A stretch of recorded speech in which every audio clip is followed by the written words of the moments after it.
Today's Learn with Les session is all about starts on your wakeboard. That is, starts behind a boat out in our favourite waterways, be it your lake, your river or the ocean.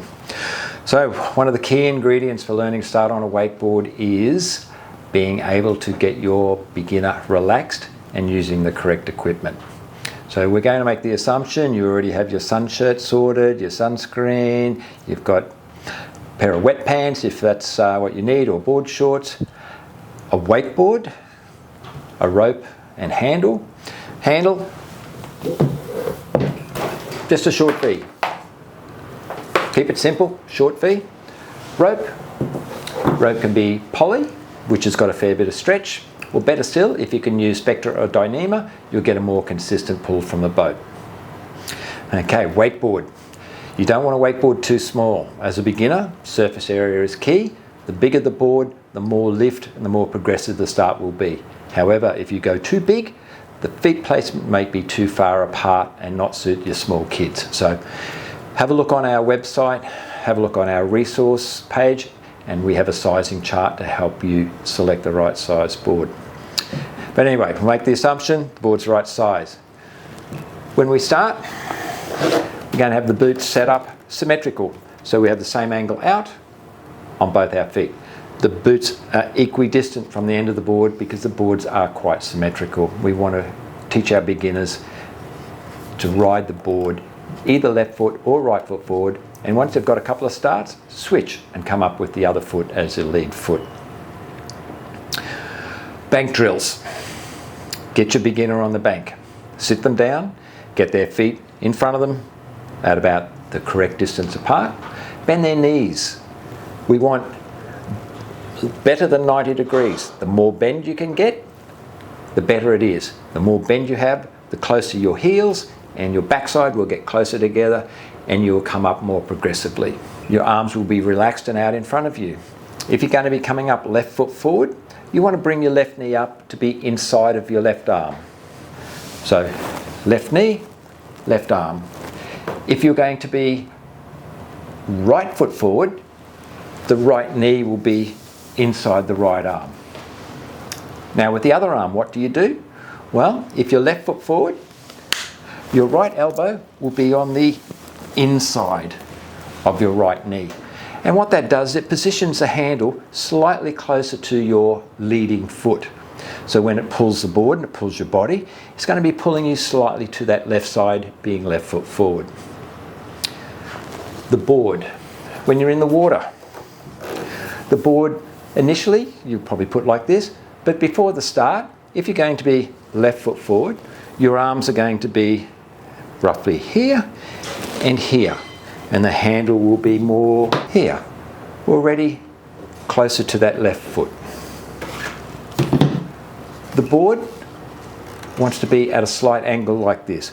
So about this much board will be up out of the water and visible above the waterline. That's all you need. You don't need the whole board out of the water. You don't want to bury the whole board. You just want a little bit here. Where should you be looking? Well, if you're going to be left foot forward, you're going to be moving to your left side. So your eyes should be looking out to the left. Probably 45 degrees is fine. So your desire will be, as you come out of the water, the board's going to move to that left side. And it's going to slowly flatten, and you're going to come up on top of the board in a squatting position. How that happens? Well, when the handle pulls, your chest will come towards this leading knee, towards your left knee. Your backside will slide up close to the back of the boot, and your body will roll the board from this start position, flatter and flatter and flatter, and the board will slice its way up and to that left side. You just have to go for the ride with it.